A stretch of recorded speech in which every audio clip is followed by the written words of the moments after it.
I think this is the last one I'm probably gonna make today. I may make one more for Sunday. Remember, you still have like a week to get MATHia done. Don't take that long. Get it done sooner than a week, please. Don't stress me out. But if you really got to take like all of next week, I think you have time for that, because I will take MATHia until grades are due.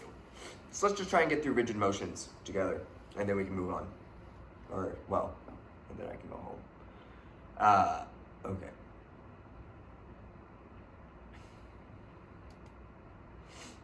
Developing definitions of rigid motion.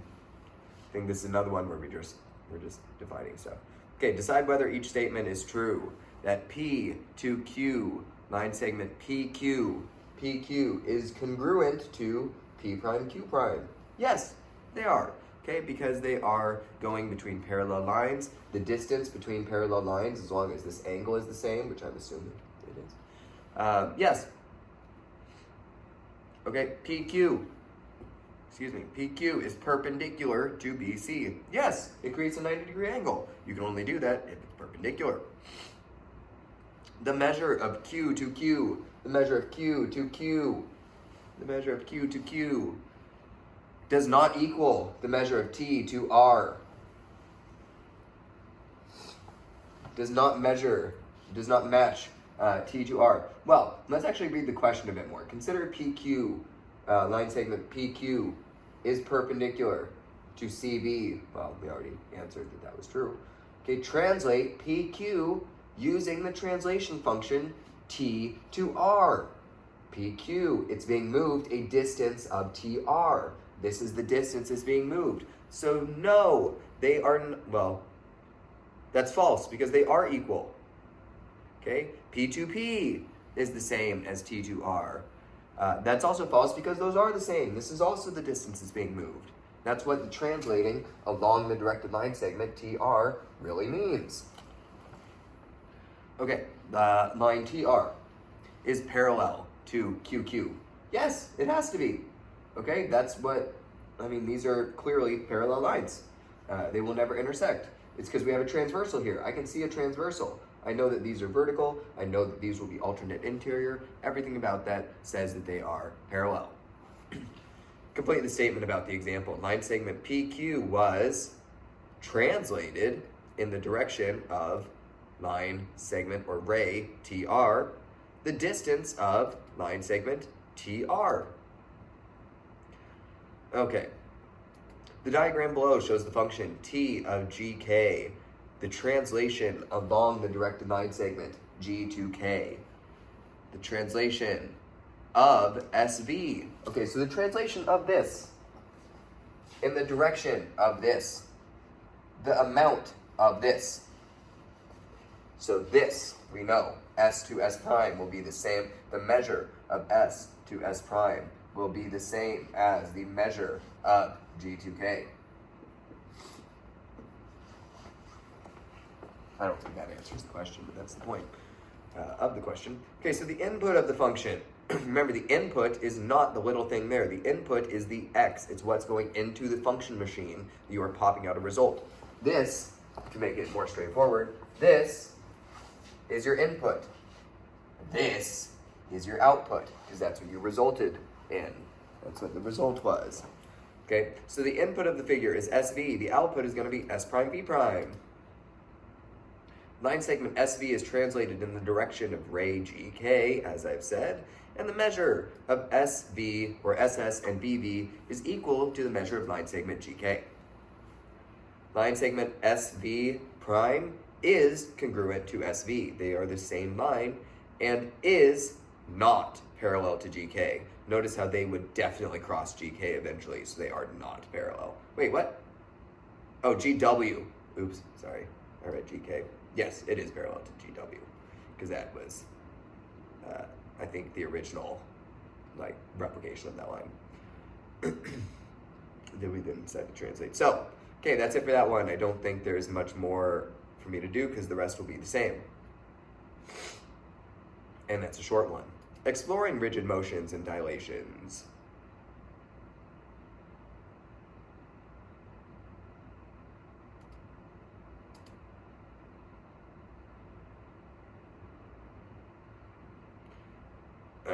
can already tell I'm gonna hate this. Press on any shape in the Explorer tool. I really don't want to. A horizontal translation of 200 translates the shape.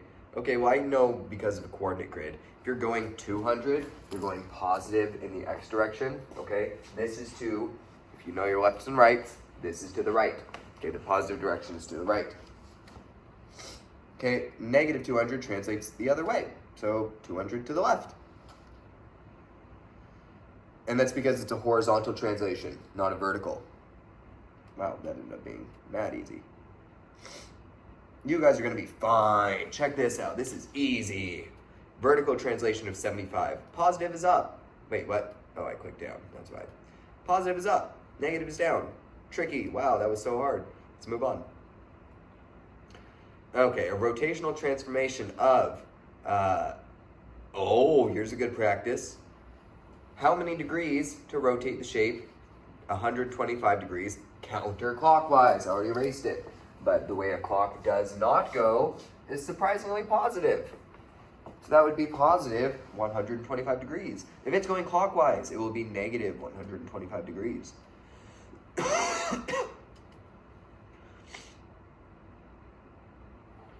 I have to use this dumb thing now?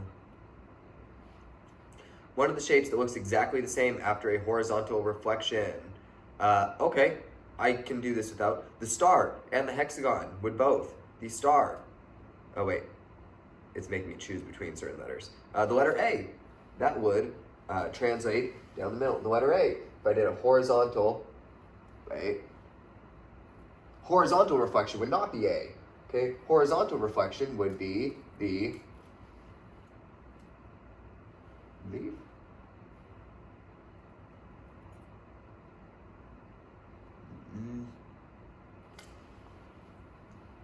One of the shapes that looks exactly the same after the horizontal reflection. Oh, okay, so it was the letter A, which doesn't make a lot of sense to me. After a vertical reflection is the letter B. Oh, okay. I was thinking of horizontal and vertical different from what the tool was. Okay, they're saying that the horizontal reflection, I usually think of that as a horizontal line of reflection, which is different from what they're saying. Okay, that is the reflection of the shape, a horizontal reflection of the shape. The shape is going horizontally. I am used to hearing the horizontal line of reflection. That means it's reflecting over a horizontal line. That would be the same as what they are calling a vertical reflection. Hopefully that makes some sense. I'm done with this one. Because the scale factor stuff, I know you can figure out because we literally just did that. All right, I'm gonna get through the 3 describings. I'm gonna do the 3 describings and then call that it for this video. Do 1 more for the rest and call it a day.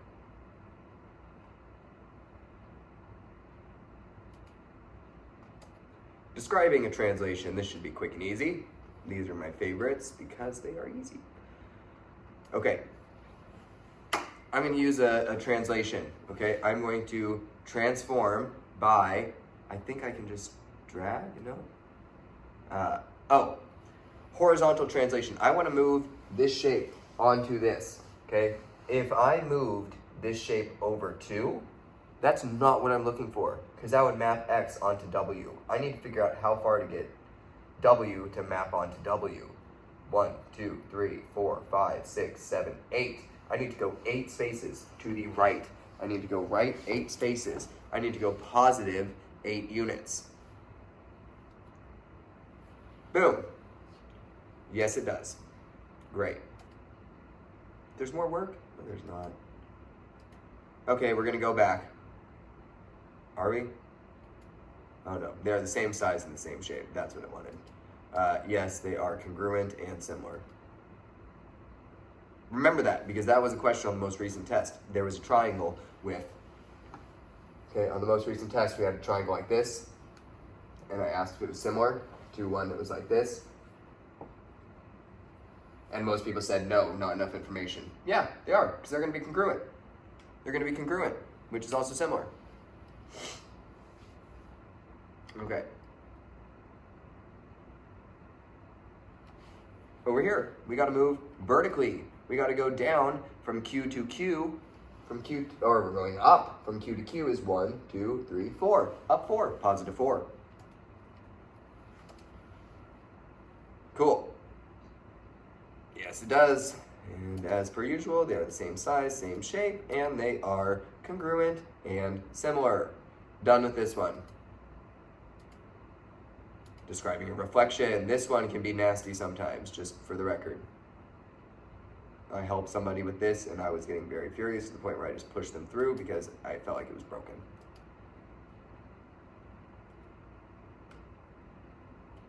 We'll find out if it actually is. All right, so I want to reflect this shape so that it flips over and goes onto this. What kind of line of reflection would I want to have in order to make these map? I would want it to reflect like this was the mirror. That way H is an equal distance away from the line of reflection as H prime. That's the point of a reflection. So I want to make sure when I put in this line of reflection, okay? When I put this in, I want it to be over. Okay, I want it to be vertical, and I want it, they are talking like this. Yes, that's how they're talking. Okay, and I want it to be an equal distance so that the line is the same amount of spaces away from that dotted line. 1, 2, 3.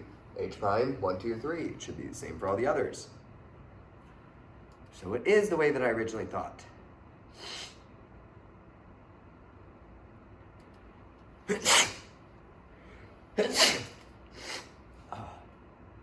Yes, it did.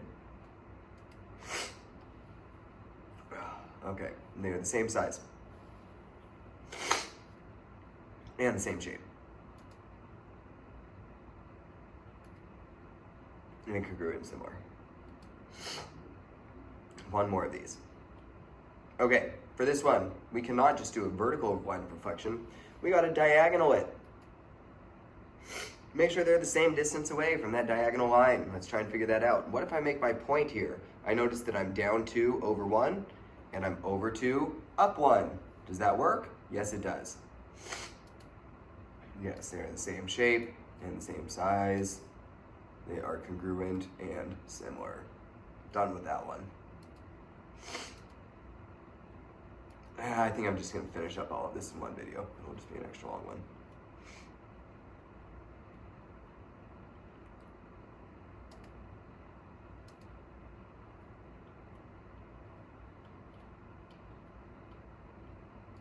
All right.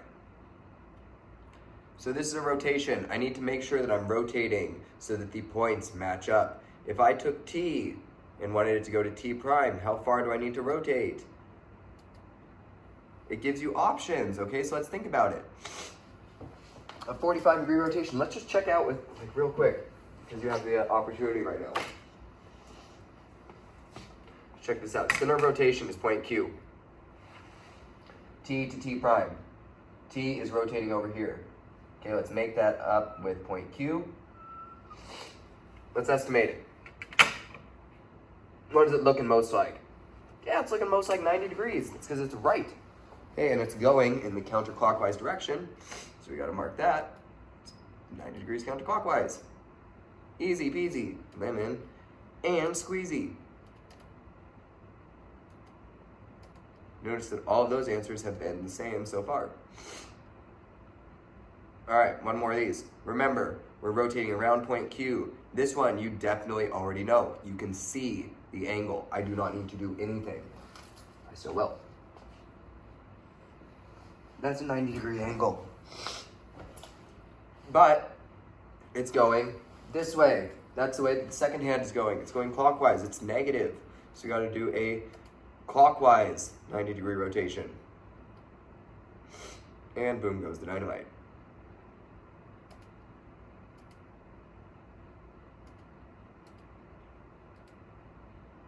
Cool. Done with that one. Specifying a sequence of rigid transformations.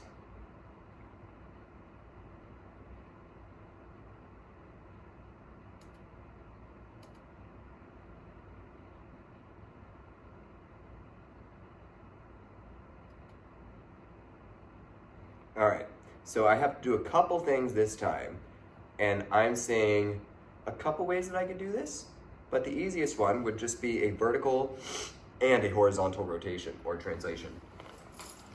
Okay,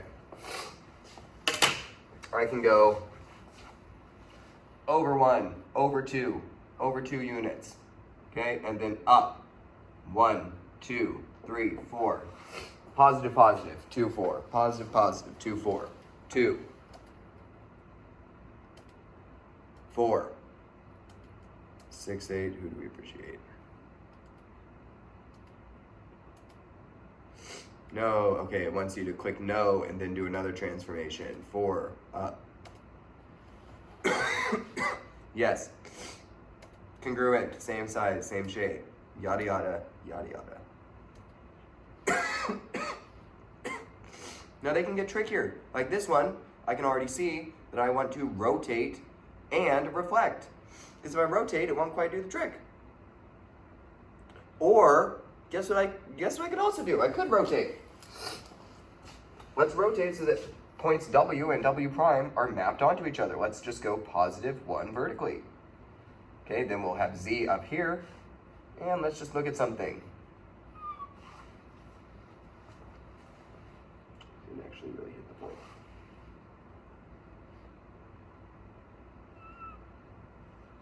Okay, we have another rotation. Let's map this up.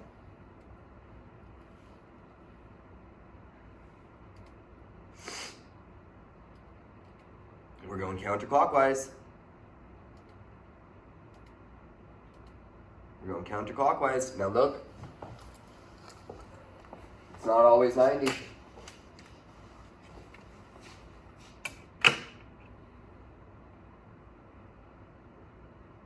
Now I did this one pretty poorly, but you can see that it's closer to 135 than it is 90 by a significant margin. And it is counterclockwise. Nope. Cool.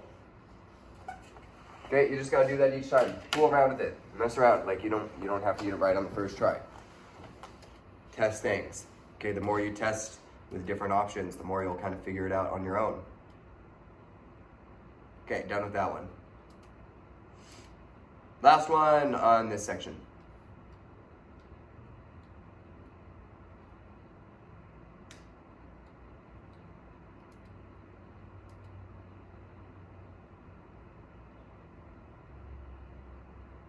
All right, we're going to talk about translation functions.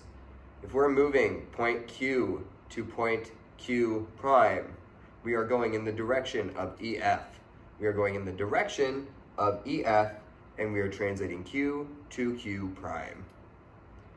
If we're going from Q to Q double prime, we are going from E to D, from Q to Q double prime. From Q prime to Q second prime, we are going F to D.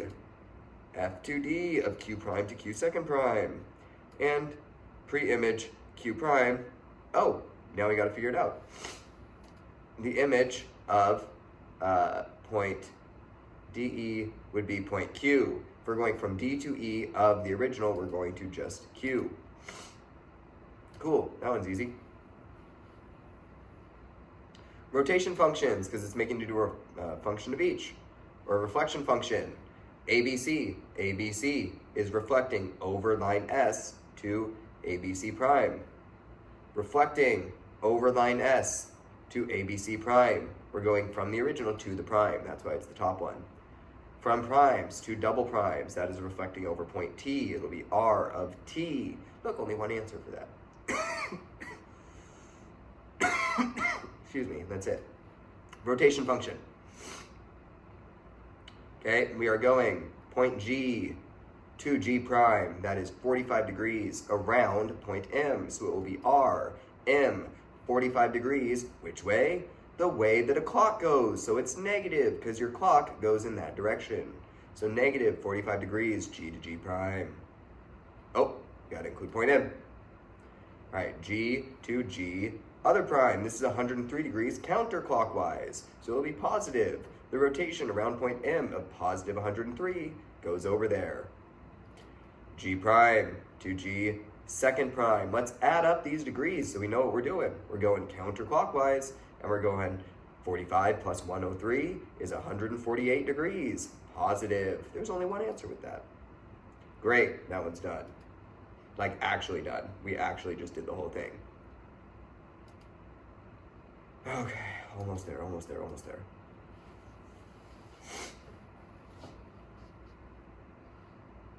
All right.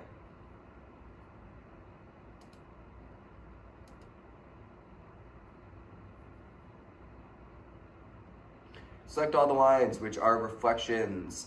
Okay, this diagonal is not going to be a reflection. This would reflect and not map perfectly.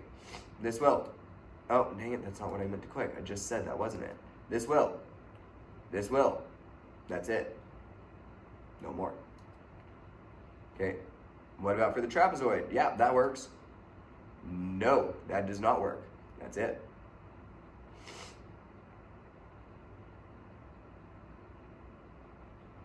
Okay, over here. Wow, we got lots. Is that one? Yeah, it is. Is that one? Yeah, it is.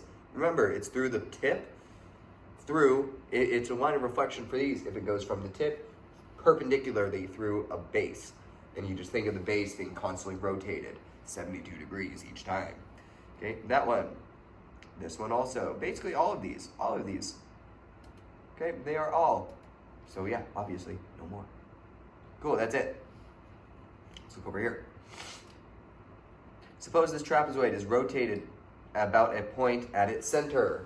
So rotated at a point about its center.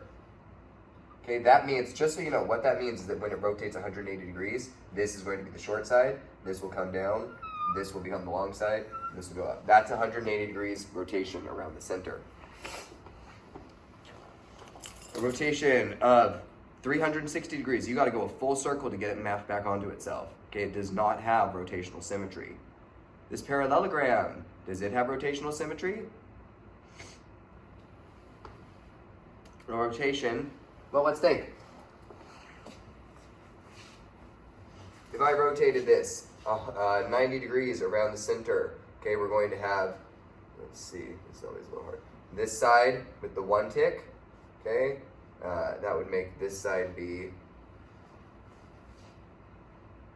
down that way, yes? Okay, that would be the double tick.